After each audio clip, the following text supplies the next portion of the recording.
Oh my God, oh my God, oh my God, is what William kept repeating to himself in utter disbelief. It was an accident. I have to call the police, he said in a low voice. But he knew he would be arrested and his life would be over just like hers. At his feet lay his girlfriend of 2 months, motionless, with a bullet from his .22 caliber handgun in her. He doesn't remember picking up the gun, let alone firing. They were having a few drinks at his place and the night was going well. The mood was light and festive, with firewood crackling in the background. William believed the fireplace should always be lit when guests are over. The fireplace, one of the main reasons he purchased his home, was a key feature in setting the mood just right. But after he came back from the bathroom, things took a turn for the worse. "What the hell is this?" shouted Miranda. She demanded to know who was texting him emojis with heart eyes and the statements of missing him. Caught off guard by the question, William was left at a loss for words. "I have no idea what you're talking about," he responded. "The number isn't even saved in..." He cut himself off, realizing how he sounded. William took a deep breath and tried to calm himself. Just as he was doing so, Miranda threw his cell phone at his head. It missed, smashing into the wall and leaving a dent. "How could you do this to me, after everything I shared with you?" she demanded to know, eyes full of tears and trembling hands. William again attempted to soothe the situation by expressing he had no idea who was messaging him, that he would never do such a thing to someone he loved, or in this case, liked a lot. Maybe it was a response to past traumas, he thought. That must be why she's acting this way. William knew he was no saint by any means. He had his bad habits and everyone has their secrets, but one thing he was not was a cheater. Miranda shouted that he was lying like all the others, how he had been playing the nice guy game and she knew better than to let her guard down. But she did it anyway. Then out of nowhere, a stinging feeling is felt on the right side of William's face and resonates through his body. He is in pure shock. Miranda had just walked over and slapped him across his face. Realizing what had happened, he instinctively grabbed her by the shoulders with both hands. He was determined to talk some sense into her. She continued to curse him and call him names. "You're out of your damn mind right now," shouted William. But as he tried to calm Miranda down, she reached up with both hands and dug her nails into his face, causing him to let her go. "You were supposed to be different," sobbed Miranda.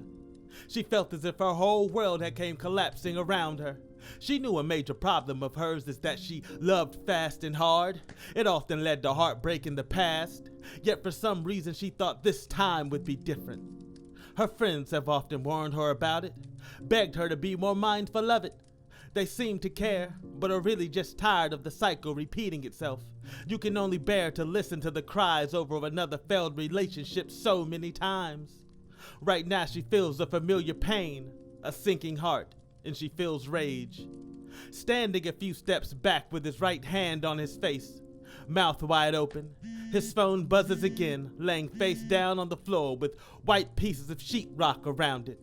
Both William and Miranda ignored it. The message read, "Sorry, wrong number, LOL."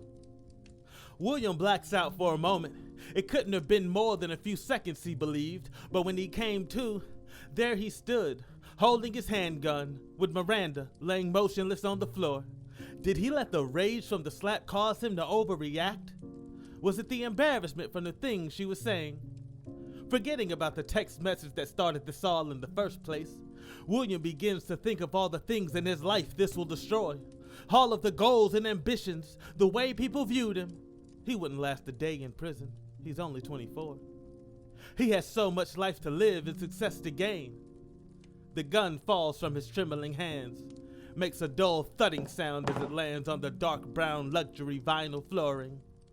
As he stumbles backwards into the light gray granite-topped kitchen island, words and thoughts running through his mind, with his heart rate skyrocketing into dangerous territories of rhythm. She's really dead. If I can't call the police, am I really thinking of disposing of a body? Who am I? He said to no one. Or was he talking to Miranda? How do you even dispose of a body anyway, he wondered.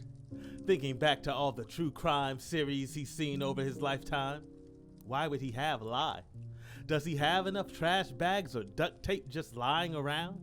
He runs into the kitchen and searches the drawers, hoping to find success in a junk drawer or a cabinet. Trash bags he has, although no luck when it came to the tape. So he decided to rush into the garage. There he found 2 unopened packs of duct tape. He had accidentally purchased more than he needed to pack for moving, and at this moment was so grateful he was too lazy to return them. With tape in hand, William plants himself in a black folding chair near the garage door, tears falling from his eyes uncontrollably over what he had done.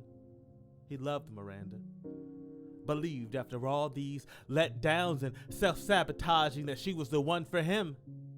It had only been a couple of months, but he knew he was going to ask her to marry him. He had even talked it over with his close friends who seemed hesitant, but were supportive nonetheless. "This must make me the king of self-sabotage," William said aloud. Finding himself in the situation he had seen played out countless times on his favorite true crime shows. Each time he would ask the TV how the person just lost it and killed someone, with no thought as to how they would dispose of the body. Idiots he thought they all were.